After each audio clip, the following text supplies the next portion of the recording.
Hello everyone, আসসালামু আলাইকুম। Welcome to my another video. কেমন আছো সবাই? আশা করি খুব ভালো। আলহামদুলিল্লাহ, আমিও খুব ভালো আছি। সকালবেলায় মনে হয় 3 থেকে 4 বার এই বারান্দাতে আসা হয়ে গেছে আমার। বাসায় দেখি কাঁচা বাজার শেষ হয়ে গেছে, কোনো তরকারি নাই। তো অনেক দিন ধরে শাকটাও খেতে মন চাইছিল, তো ভাবলাম ওকে বলি বাহির থেকে এনে দিবে। আনলে আমি কিছু একটা রান্না করব, দেখি আগে কি নিয়ে আসে। ওই আশাতেই এখন পর্যন্ত বসে আছি রান্না বান্না ছাড়া। বারবার বারান্দাতে আসতেছি আর যাচ্ছি, ওর কোনো পাত্তাই নেই। সেই কখন বের হয়ে গেছে বাসা থেকে বের হলে 1-2 ঘন্টাই লেগে যায় ওর সবাইকে ভালো আছেননি কেমন আছেন এগুলো জিজ্ঞাসা করতে করতেই। আমি মাঝে মাঝে ওর সাথে বের হলে একদম বিরক্ত হয়ে যায়, সবাই সাথে কথা বলে বলে তারপরে যায়। তো এখনও সেম মনে হয় ওই কাজটাই করতেছে, এই জন্য এত লেট হইতেছে। আমি একদম বিরক্ত হয়ে গেছি। এই পর্যায়ে অপেক্ষা করতে করতে ভাবতেছি কিছু একটা রান্না করে ফেলি, কিন্তু ভাবতেই ছিলাম তখন দেখি ফাইনালি বাজার নিয়ে চলে আসছে। ওই বান্দা আর আসে নাই, কাকে যেন দিয়ে বাজার পাঠাই দিছে। আমার সোফার উপরে আবার কেউ নজর দিয়েন না, ওইখানে জামা কাপড়ের বস্তা পড়ে আছে।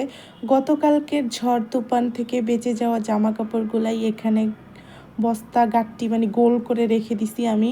এইগুলো সব ঝড়ে ফেলে দিছিল, সব কিছু আমি ধুয়ে রোদে দিছিলাম, আর এগুলো সব আবার আজকে ধুইতে হবে।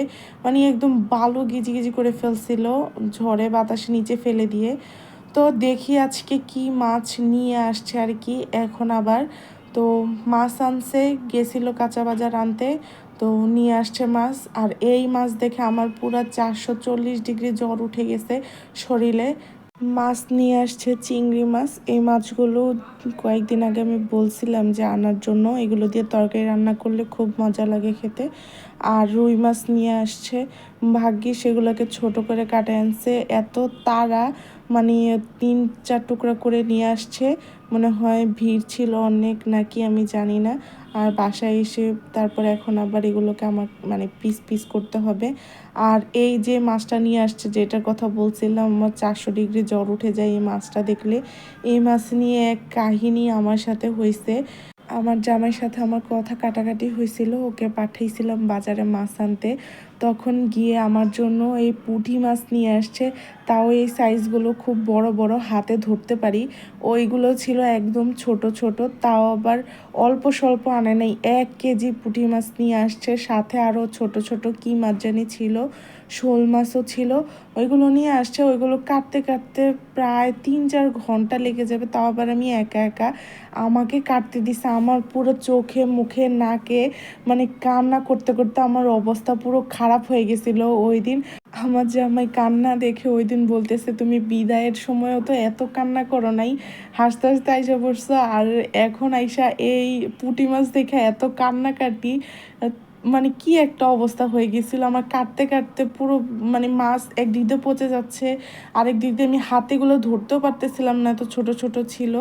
তো যাই হোক, এইগুলো নিয়ে আসছে, অল্প করেই আনছে। সাথে ট্যাংরা মাছ ছিল বড় বড়, নদীর ট্যাংরা ছিল, তারপর আবার দেশি ট্যাংরাও ছিল। তো ওইগুলো আমি পুঁটি মাছও ছিল অনেকগুলাই। তো ওইগুলো আমি কাটতে পারবো হাতে, তো অল্প করে নিয়ে আসছে। আর ভাগ্যিস আমার জন্য মাছটা কীরকম মানে আঁশগুলো ফেলে দিয়ে ছোট ছোট টুকরা করে আনছে। আমি পাশে আমার পছন্দ মতো টুকরা করে নিতে পারবো, পিস করে নিতে পারবো। তো চলেন এগুলো নিয়ে এখন রান্না বান্না করতে যাই। এগুলোকে নিয়ে এখন আমার আগে ছাদে যাইতে হবে, ছাদে গিয়ে বসে বসে এগুলো কুটবো। উপরে ছাইও আছে, তো কেটে বেছে ধুয়ে নিয়ে আসছি। তবে বেশিক্ষণ সময় লাগে নাই মাছগুলো কাটতে, অল্পই ছিল। ট্যাংরা মাছ কাটতে তো তত মানে সমস্যা হয় না, আর সময়ও লাগে না। ট্যাংরা মাছ অনেক সহজ কাটতে। তো আমার মাছগুলোর দেখে অনেক পছন্দ হয়েছে। সবগুলো মাছের ভিতরে দেখি ডিম আছে, তো এই ডিম সহ মাছগুলো ফ্রিজে রাখলে ভালো থাকবে না। ভাবছিলাম আজকে এগুলো রান্না করব না। তারপরে দেখি যেই মাছগুলোর পেটে ডিম আছে ওইগুলা সবগুলো আমি আলাদা করে নিছি। এগুলাকে এখন হালকা লবণ দিয়ে রেখে দেব অনেকক্ষণ। তারপরে এগুলা ধুয়ে রান্না করব। একদম ট্যাংরা মাছ আর পুঁটি মাছ দোনোটার পেটের ভিতরে ডিম ভর্তি একদম। তো এগুলোকে ফ্রিজে রাখলে পরে ডিমগুলোর খুঁজেও পাওয়া যাবে না, আর কেমন জানি লাগে ওই মাছগুলো খেতে। তো তো এইগুলোকে আগে হচ্ছে রান্না করে ফেলবো।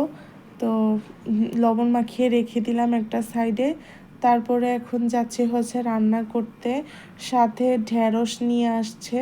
তো ভাবলাম আজকে ঢেঁড়স ভাজি করি, আর ওই পুঁটি মাছগুলো ট্যাংরা মাছগুলো মিক্স করে একটু ভুনা করি। আর হচ্ছে যেই ছোট চিংড়ি মাছগুলো নিয়ে আসছে ওইগুলো অল্প কয়েকটা আমার হাজব্যান্ডের জন্য ভুনা করে রাখি, কারণ আমি আর আমার মেয়ে হচ্ছে খেয়ে নেব ট্যাংরা মাছ আর পুঁটি মাছ দিয়ে। আর ওই আমার হাজব্যান্ড হচ্ছে ট্যাংরাও খাবে না, আবার পুঁটিও খাবে না। তো ওই জন্য আমার হচ্ছে ওর জন্য চিংড়ি মাছ রান্না করতে হবে। তো ভাবলাম আর ফ্রিজ থেকে না বের করে এখান থেকে বড় দেখে কয়েকটা পেয়েছে ওইগুলাই ভুনা করে ফেলি। তো ঢ্যাঁড়স ভাজিটাও হয়ে গেছে। আমি হচ্ছে এই পাশের চুলায় মানে ওই পাশের চুলায় দিয়ে দেবো ঢ্যাঁড়স ভাজিটা, না দিয়ে ঢেকে রেখে দিলাম একটু মজার জন্য। আর ওই পাশে মাছগুলো ধুয়ে পরিষ্কার করে নিছি, আর ওইগুলোর ভিতরে হলুদ মরিচ সব কিছু মেখে নিছি ভালো করে। তো এগুলো এখন হালকা একটু তেলের ভিতরে ভেজে নেব। এই মাছগুলো ভাজতে গিয়ে আমি যে কয়বার তেলের ছিটা খাইছি আল্লাহ ভালো জানে, হাতটাও একবার পুড়ছিল। তো আগে হচ্ছে বেসিক্যালি হচ্ছে ট্যাংরা মাছটা এটা ঠাস ঠাস ফুটে একদম তেলে দেওয়ার সাথে সাথেই আগে হচ্ছে প্রোটেকশন, কারণ চেহারার 12টা বেজে যাবে, নকশাই বদলাই যাবে চেহারা যদি না মুখের ভিতরে এক ফোঁটা তেল যায়, অবস্থা খারাপ। তো ভালো করে মাছগুলোকে ভেজে নিছি, নেওয়ার পরে পেঁয়াজটাকে ভেজে এর ভিতরে হলুদ মরিচ লবণ দিয়ে দিছি, দিয়ে হচ্ছে আগে মশলাটাকে ভালো করে কষাই নেব। আর এই পাশে তো আমার ভেন্ডি ভাজিটাও হয়ে গেছে, এটাকেও ভালো করে আমি হচ্ছে ভাজা ভাজা করে নিছি। তারপরে এই তো ঝোল দিয়ে দিলাম, দিয়ে টমেটোগুলোও দিয়ে দিছি। আর এই পাশে হচ্ছে চিংড়ি মাছগুলোও ভেজে নিচ্ছি। তারপরে মাছগুলা দিয়ে দিলাম, দিয়ে 2-3 মিনিট ফুটায় তারপর ধনিয়া পাতা দিয়ে নামাই নিব। অল্প একটুই মাছ রান্না করছি, কারণ আমি আর আমার মেয়েই খাবো।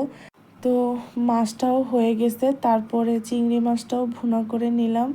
আর এটাও হয়ে গেছে, জাস্ট ধনিয়া পাতা দিয়ে উঠাই নিচ্ছি। আর এই পাশে ভাতটা বসাই দিছি, ভাতটা রান্না করা হয় নাই। তো চিংড়ি মাছটা বোনা হয়ে গেছে, এবার এটাকে ঢেলে নিয়ে নেব। আমার রান্না বান্না একদম শেষ। আজকে রান্না বান্না করতে বেশি সময় লাগে নাই, কিন্তু রান্না তাড়াতাড়ি হয়ে গেছে। ভাজি ভুনা করতে তো অল্প কিছুক্ষণ সময় লাগে, আর এগুলো কুটো বাছা করতেই অনেক সময় লেগে গেছে। তো এবার হচ্ছে রান্নাঘরটা ভালো করে পরিষ্কার করে নিলেই আমার আজকের মতো সবচেয়ে বড় কাজটা আর কি শেষ। আর তারপরে ঘরদোর একটু গুছিয়ে ফ্রেশ হলেই আমার আজকের মতো কাজ শেষ। প্রতিদিন আসলে এত কাজ থাকে না মাছ না থাকলে, জাস্ট রান্না বান্না করো আর খাও দাও ঘুমাও। তো ভিডিওটা এখানে শেষ করছি। আল্লাহ।